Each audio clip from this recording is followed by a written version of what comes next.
మను shower కింద నిల్చుని ఇలా అనుకుంటాడు. "హా! లైఫ్ అంటే ఇలా ఉండాలి. ఒక కారణం వల్ల రిషిని చూసి నాకు ఇప్పుడు అసూయగా ఉంది. వసు తన లైఫ్‌లోకి ఒక హెడేక్‌లా వచ్చినా కానీ తన వల్లే రిషికి ఫ్యామిలీ దొరికింది. ఐ హోప్ రిషి వసుని తన రియల్ వైఫ్ లాగా యాక్సెప్ట్ చేయాలని నేను మనస్ఫూర్తిగా కోరుకుంటున్నాను. వాళ్ళిద్దరూ ఒకరికొకరు చాలా బాగుంటారు. ఒకరి కోసం ఒకరు పుట్టినట్టు ఉంటారు. అలాంటి అమ్మాయిని నేనెప్పుడు కలవబోతాను దేవుడా! అసలు నా లైఫ్‌లోకి అలాంటి అమ్మాయిని పంపించే ఉద్దేశం నీకుందా లేదా?" ఈ ఆలోచనలతో మను షవర్ కింద నిల్చొని వామ్ వాటర్ పడుతూ ఉంటే అలా ఆలోచిస్తూ ఉంటాడు.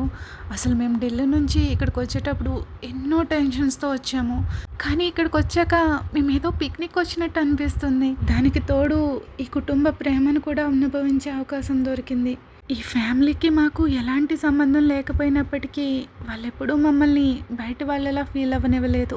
వాళ్ళంతా మేము వాళ్ళ రిలేటివ్స్ అన్నట్టు చూసుకుంటున్నారు అనుకుంటూ మనం ఒక టవల్ నడనికి చుట్టుకొని ఇంకొక టవల్‌తో తల తుడుచుకుంటూ వాష్‌రూమ్‌లో నుంచి బయటకొస్తాడు. ఆ తర్వాత హెయిర్ తుడుచుకుంటున్న టవల్‌ని బెడ్ పైన పడేసి డ్రెస్ వేసుకుందామని నడుముకున్న టవల్ కూడా ఇప్పేస్తాడు. అంతే వెంటనే ఒక అమ్మాయి అరిచిన సౌండ్ వినిపిస్తుంది. ఆ కేక వినే వరకు మను అబ్జర్వ్ చేయలేదు తన ముందు ఒక అమ్మాయి నిల్చొని ఉందని. తను కూడా డ్రెస్ చేంజ్ చేసుకుంటూ ఉంటుంది. సో సారీ మొత్తం తన చుట్టూరు ఉంటుందన్నమాట, కాళ్ళ చుట్టూరు. వెంటనే మను కూడా గట్టిగా అరిచి కింద పడేసిన టవల్ తీసుకొని చుట్టుకుని అటువైపు తిరిగేస్తాడు. "యూ పర్వర్ట్" అని అరుస్తుంది. వెయిట్ ఎ మినిట్, ఈ వాయిస్ ఎక్కడే ఉన్నట్టుంది. ఈ అమ్మాయి నాకు తెలుసు. దియా. మను అటు తిరుగున్నప్పటికీ కామాంధుడా అంటూ ఇష్టం వచ్చినట్టు అరుస్తూనే ఉంటుంది మను పైన పిల్లోని గిరిగేస్తూ. "నువ్విక్కడేం చేస్తున్నావు" అని మను అరుస్తాడు. "అదే నేను తెలుసుకోవాలనుకుంటున్నాను. నువ్వు నా రూమ్లో ఏం చేస్తున్నావు" అని దియ కూడా అరుస్తుంది.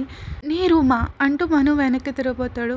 "వెనక్కి తిరుక్కు, ఫస్ట్ నన్ను టాప్ వేసుకొని ఇవ్వు" అని దియ అరుస్తుంది. "ఓ సారీ" అంటూ మను అలానే నిల్చుంటాడు. ఆ తర్వాత చెయ్యి వెనక్కి పెట్టి బెడ్ పైన అతను ఆల్రెడీ తీసి పెట్టుకున్న షర్టు ప్యాంటు తీసుకుని వాష్రూమ్లోకి వెళ్ళిపోయి డ్రెస్ వేసుకున్నాక ఈ అమ్మాయి ఇక్కడేం చేస్తుంది అనుకుంటూ కన్ఫ్యూజ్ ఫీల్ అవుతాడు. తను డ్రెస్ వేసుకున్న తర్వాత డోర్ నాబ్ పట్టుకుని "ఇప్పుడు నేను బయటకు రావచ్చా" అని అరుస్తాడు. ఓకే" అన్న అరుపు వినిపిస్తుంది. మను వాష్రూమ్ నుంచి బయటకు వచ్చిన తర్వాత వాళ్ళిద్దరూ ఒకరినొకరు పైనుంచి కిందకు చూసుకుంటారు ఎంతగాని. తిను నార్మల్గా కంటే ఈరోజు ఎందుకు డిఫరెంట్గా కనిపిస్తుంది? తనని ఎప్పుడూ నేను శారీలోనే చూశాను. తన శారీలో ఉన్నప్పుడు ఒక బిడ్డకు తల్లని స్పష్టంగా కనిపిస్తుంది. కానీ ఈ లాంగ్ స్కర్ట్ ఇంకా టాప్లో చాలా యంగ్గా టీనేజర్లా చాలా క్యూట్గా కనిపిస్తుంది. ఓహో మను, ఏం ఆలోచిస్తున్నావు? ఫస్ట్ నువ్వు తేరుకో. "నువ్వు ఇక్కడేం చేస్తున్నావు" అంటూ ఇద్దరు ఒకసారి అడుగుతారు. "ఇది నా ఇల్లు, అందుకే నేను ఇక్కడ ఉన్నాను" అంటూ దియ కాన్ఫిడెంట్గా చెప్తుంది. "నేను వీళ్ళ గెస్ట్ని" అని మను చెప్తాడు. "గెస్టా" అంటూ దియ ఇంకో క్వశ్చన్ వేస్తుంది. ఈలోపు ఎవరో తలుపుని గట్టిగా కొడుతున్న శబ్దం వినిపిస్తుంది. వాళ్ళిద్దరూ ఒకరు మొహాలు ఒకరు చూసుకుని ఆ తర్వాత మను డోర్ ఓపెన్ చేయడానికి వెళ్తాడు. దియ కూడా వెనక్కి వెళ్తుంది. డోర్ తెరిచేసరికి ఆల్మోస్ట్ ఫ్యామిలీ అంతా ఎదురుగా నిలబడి కంగారుగా వాళ్ళ వైపు చూస్తూ ఉంటారు. "ఆ అరుపులేంటి" అని దియ వాళ్ళ పెద్దమ్మ అడుగుతుంది. "అది నేను, ఈ అమ్మాయి" అంటూ మను తడబడుతూ ఉంటాడు. "అది నేనే పెద్దమ్మ. నా రూమ్లో సడన్గా స్ట్రేంజర్ని చూసేసరికి షాక్ అయ్యి అరిచాను. నేను తనని ఎక్స్పెక్ట్ చేయలేదు అందుకే" అని దియ చెప్తుంది. "ఓ అవునా, సారీ, నీ రూమ్లో గెస్ట్ ఉన్నారని చెప్పడం మర్చిపోయాను. మమ్మల్ని అందరినీ ఎంత భయపెట్టావో తెలుసా" అని మను వైపు చూసి "బాబు నువ్వు కూడా షాక్ అయి ఉంటావు కదా" అని కొంచెం అపాలజెటిక్గా మను వైపు చూస్తుంది. "ఇట్స్ ఓకే ఆంటీ, ఏం పర్వాలేదు" అని మను అంటాడు. "సరే దియా, ఒక పని చేయి, నీకోసం గెస్ట్ రూమ్ ప్రిపేర్ చేయమని చెప్తాను" అంటుంది. "నా రూమ్ ఇక్కడే ఉండగా నేను గెస్ట్ రూమ్కి ఎందుకు వెళ్ళాలి పెద్దమ్మా" అంటూ చేతులు కట్టుకుని సీరియస్గా చూస్తుంది. "దియా, తను మన గెస్ట్, అలా మాట్లాడకూడదు" అంటూ సీరియస్గా చెప్తుంది వాళ్ళ పెద్దమ్మ. అక్కడ దాని గురించి గొడవ ఎందుకని ఇంకా మను పీస్ఫుల్గా చేయడం కోసం "ఇట్స్ ఓకే ఆంటీ, నేనే గెస్ట్ రూమ్కి మూవ్ అవుతాను" అని చెప్తాడు. ఆ తర్వాత పెద్దవాళ్ళంతా కిందకి వెళ్ళిపోతారు. తన కజిన్స్ కూడా వెళ్ళిపోతూ ఉండగా దియా విక్రాంత్ ఇయర్ పట్టుకుని మెల్ తిప్పుతుంది. "ఈడియట్, నీకెన్నిసార్లు చెప్పాను నా వస్తువులు ముట్టుకోవద్దని? నా రూమ్ అలాగే స్ట్రేంజర్స్కి ఇచ్చేస్తావా" అని అరుస్తుంది. అక్క ప్లీజ్ అక్క వదులు, చాలా నొప్పిగా ఉంది" అంటూ ఏడుస్తున్నట్టు ఎక్స్ప్రెషన్స్ పెడతాడు. మనకి బ్రదర్స్ అండ్ సిస్టర్ మధ్య జరిగే గొడవలు చాలా స్ట్రేంజ్గా అనిపిస్తాయి ఎప్పుడు చూడక. "నేనేం చేశాను? నువ్వు ఇంటి నుండి వెళ్ళిపోయి 5 years అవుతుంది. ఈ 5 yearsలో ఒక్కసారి కూడా ఇంటికి రాలేదు. అలాంటప్పుడు మా అక్క ఈరోజో రేపో వస్తుందని నేనెలా ఊహించగలను అంటూ విక్రాంత్ అరవగానే దియ వెంటనే విక్రాంత్ చెవిని వదిలేసి ఫ్రీజ్ అయిపోయినట్టు అలా నిలబడిపోయి ఉంటుంది. దియా, నువ్వు ఒక్కదానివే వచ్చావా?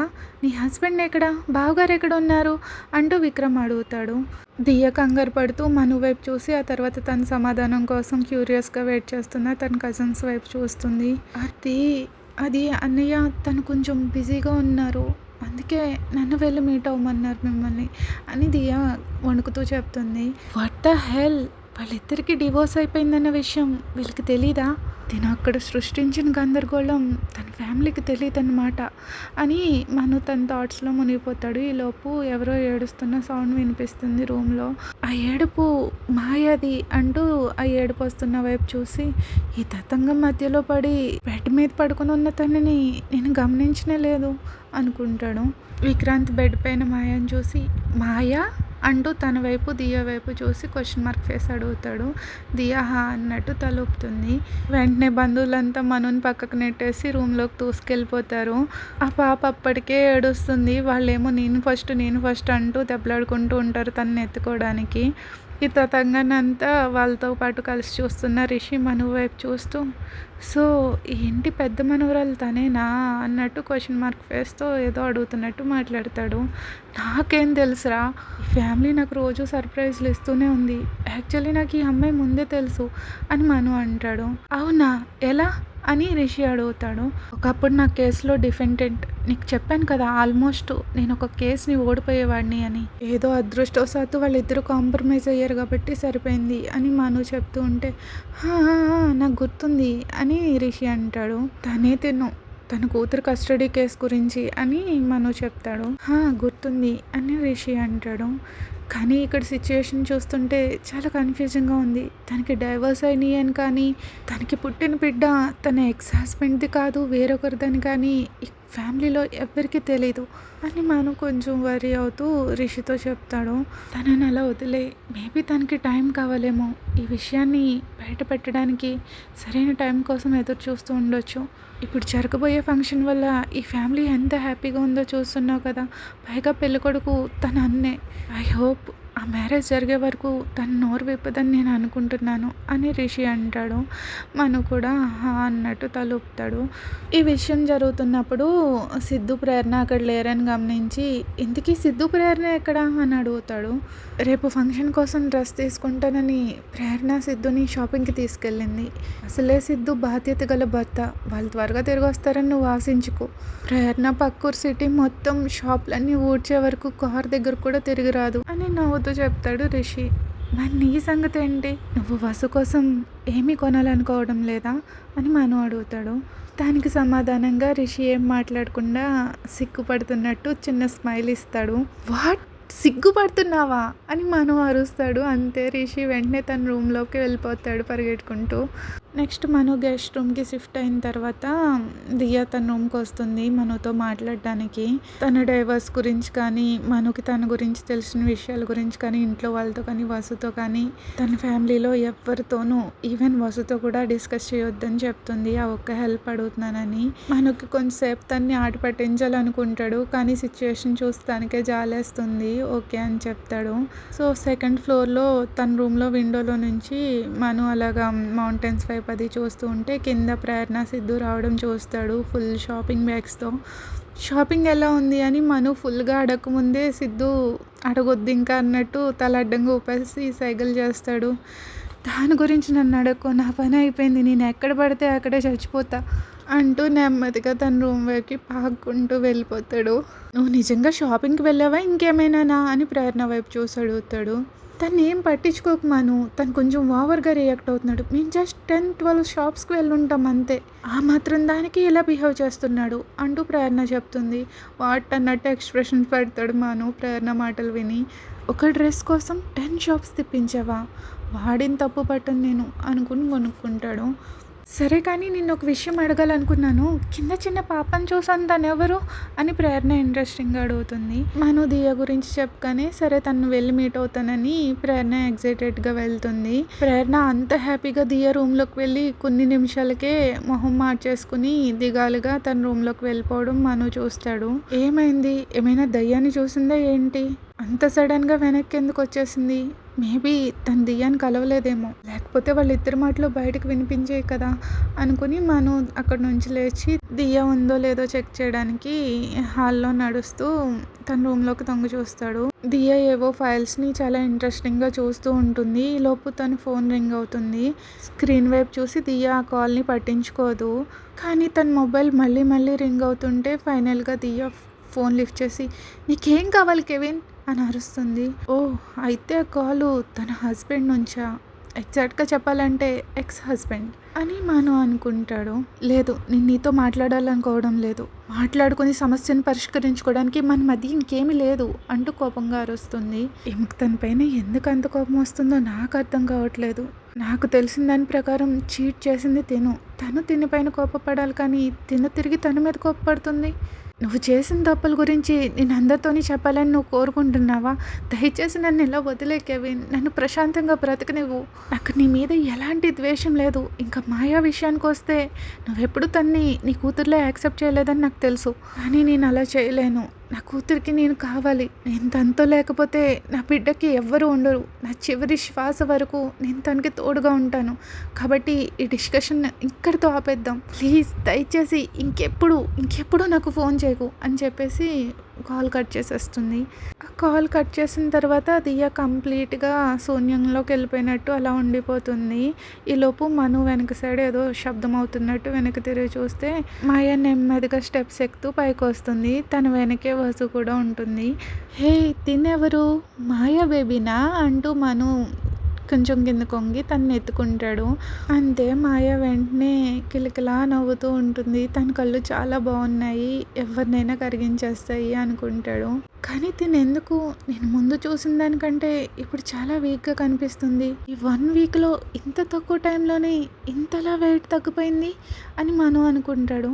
ఈలోపు దియా వచ్చి తన చేతులు చాపుతుంది మాయాని తనకిమ్మని. మీరేం అంత జాగ్రత్త పడక్కర్లేదు, తనని నేనేం చెయ్యనులే అంటూ మను కొంచెం కోపంగా అంటాడు. నా ఉద్దేశం అది కాదు. తనకి ఆకలిగా ఉండుంటుంది. నేను తన కోసం ఫుడ్ ప్రిపేర్ చేశాను. తినిపించాక తనని నిద్ర పెట్టాలి అంటూ మను చేతిలో నుంచి మాయాని తీసుకుంటుంది.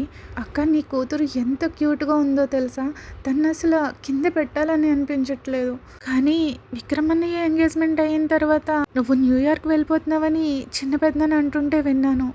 ఎందుకు అని అడుగుతుంది. అదేంటి ఇప్పుడు సడన్‌గా తిను న్యూయార్క్ ఎందుకు వెళ్తుంది అని మను అనుకుంటాడు.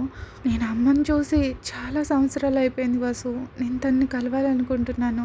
ఇంకా మాయ కూడా తన అమ్మమ్మని చూడాలి కదా! ఒకవేళ మాయకి ఆ ప్లేస్ నచ్చితే నేను అక్కడే సెటిల్ అయిపోవాలనుకుంటున్నాను అని దియా చెప్తుంది. అప్పుడు మనుకి వాళ్ళ ఫ్యామిలీని పరిచయం చేస్తారు కదా! అది గుర్తొస్తుంది. వసు వాళ్ళ సెకండ్ పెద్దనాన్నకి డైవర్స్ అయినాయి అని, తన వైఫ్ ఏమో న్యూయార్క్‌లో సెటిల్ అయిందని తెలుస్తుంది. అయితే విక్రమ్ దియాలు సిబ్లింగ్స్ అని అర్థమవుతుంది. నువ్వా? మరి బావగారి సంగతి ఏంటి అని వసు కన్ఫ్యూజింగ్‌గా అడుగుతుంది. అంటే మేమందరం అక్కడే సెటిల్ అయిపోతాం అంటూ తన మాటల్ని వెంటనే కవర్ చేసుకుని కంగారు పడుతూ మను వైపు చూసి వెంటనే లోపలికి వెళ్ళిపోయి డోర్ వేసేసుకుంటుంది. అయితే తన కూతురుతో పాటు న్యూయార్క్‌లో సెటిల్ అవబోతుందన్నమాట. అలా అయితే మంచిదే. కనీసం తన పాస్ట్ తనని వెంటాడదు. కానీ తను న్యూయార్క్ వెళ్ళిపోతుందంటే నాకెందుకు బాధగా ఉంది. అయినా నేనెందుకు ఈ అమ్మాయి గురించి ఆలోచిస్తున్నాను. తను ఎక్కడ సెటిల్ అయితే నాకేంటి అని గొనుక్కుంటూ మను తన రూమ్ వైపుకి నడుస్తూ వెళ్తాడు. ఓకే ఫ్రెండ్స్, మీరు కామెంట్స్లో చాలా క్వశ్చన్స్ అడుగుతున్నారు స్టోరీ గురించి. అండ్ మీ గెసెస్ కూడా 95% మ్యాచ్ అయిపోతున్నాయి. కానీ నేను కావాలని రిప్లై ఇవ్వట్లేదు. ఎందుకంటే నేను వాటికి రిప్లై ఇచ్చానంటే ముందరే క్లూస్ తెలిసిపోతున్నాయి. ఎగ్జైట్మెంట్ ఉండదు. అందుకే వసు గురించి ఎంత అడిగినా తనకి ఇంత పెద్ద ఫ్యామిలీ ఉందని నేను ఎప్పుడూ చెప్పలేదు. అది మీకు సర్ప్రైజా కాదా వసు గురించి తెలుసుకున్న తర్వాత? ఈరోజు దియా గురించి కూడా తెలుసుకున్నారు. దియా వసు సిస్టర్స్ అని ఆల్రెడీ గెస్ చేశారు. ఇంకా చాలా గెస్ చేశారు. అవన్నీ చెప్తాను. కానీ కామెంట్స్లో మాత్రం ముందరే స్పాయిలర్స్ రివీల్ చేయను. విఎస్ పార్ట్ 1లో అయితే ముందే మొత్తం రివీల్ చేసేసేదాన్ని కామెంట్స్‌లోని, అలాగే ఎండింగ్‌లోని చెప్పేసేదాన్ని ఇలా జరగబోతుంది అని. ఈసారి అయితే అస్సలు ఒక్క క్లూ కూడా ఇవ్వను. ఎందుకంటే ఎక్సైట్‌మెంట్ మిస్ అవుతారు. ఇంకా చాలా ట్విస్ట్‌లున్నాయి. సాక్షి, విక్రమ్, రంజిత్ వీళ్ళందరూ మాట్లాడుకుంటుంటే విని రిషితో చెప్పింది కదా! అది ఏదో కల్పించి చెప్తుంది అని మీరు అనుకోవచ్చు. మీరు స్కిప్ చేసి ఉండకపోతే ఇప్పుడు అర్థమై ఉంటుంది. రిషి అయితే వసు ఎవరో అబ్బాయితో క్లోజ్‌గా ఉందని తెలియగానే ఎంత కోపంగా ఇంటికి వెళ్ళిపోయి, అపార్ట్మెంట్‌కి వెళ్ళిపోయి వసుని ఎంతలా తిట్టాడు. నేను అందుకే చెప్పాను ఫస్ట్ నుంచి కూడా చాలా ఎక్కడో ఎపిసోడ్ వచ్చి ఇంకొక ఎపిసోడ్‌కి కనెక్ట్ అవుతుంది ఈ స్టోరీ. అస్సలు స్కిప్ చేయకుండా వినండి అనేసి. సో, మీరు అలాగే వింటున్నారనే అనుకుంటున్నాను. ఎందుకంటే చాలా కనెక్ట్ అయ్యారు. చాలా బాగా గెస్ చేస్తున్నారు. నాకైతే చాలా హ్యాపీగా అనిపిస్తుంది. అండ్ కామెంట్స్‌కి రిప్లై ఇవ్వకపోతే ఏమనుకోకండి. స్టోరీ గురించి అడిగితే నేను చెప్పలేకపోతున్నాను కామెంట్స్‌లో. సో, అందుకే ఇంకా లైక్ కొట్టేసి ఊరుకుంటున్నాను. అండ్ ఇంకా వాసు వాళ్ళ కజిన్స్ విషయానికొస్తే ఫస్ట్ వికాస్ అన్నయ్య బాగా పెద్ద పెదనాన్న ఉంటారు కదా! ఆయనకి, సెకండ్ పెదనాన్నకి వచ్చేసి విక్రమ్ ఇంకా దియా, ఇంకా థర్డ్ పెదనాన్నకి కూడా ఇద్దరనమాట. ఒక అమ్మాయి, అబ్బాయి. సో, అబ్బాయి అయితే విక్రాంత్. అమ్మాయి గురించి నేను తర్వాత చెప్తాను. ఆ రోజు విక్రాంత్ మనుని మా పెద్దక్క రూమ్‌కి తీసుకెళ్తానని అందుకే అంటాడు. విక్రాంత్‌కి ఇద్దరు అక్కలు, ఒక చెల్లి. వసు చెల్లవుతుంది. దియా ఇంకా వేరే అమ్మాయి అక్కలవుతారు. అందుకే విక్రాంత్ దియాని పెద్దక్క అంటాడు. విక్రమ్ ఏమో వసుని చిన్న చెల్లెలు అంటాడు. సో, ఇప్పుడు వాళ్ళ గురించి కన్ఫ్యూజన్ లేదనుకుంటున్నా.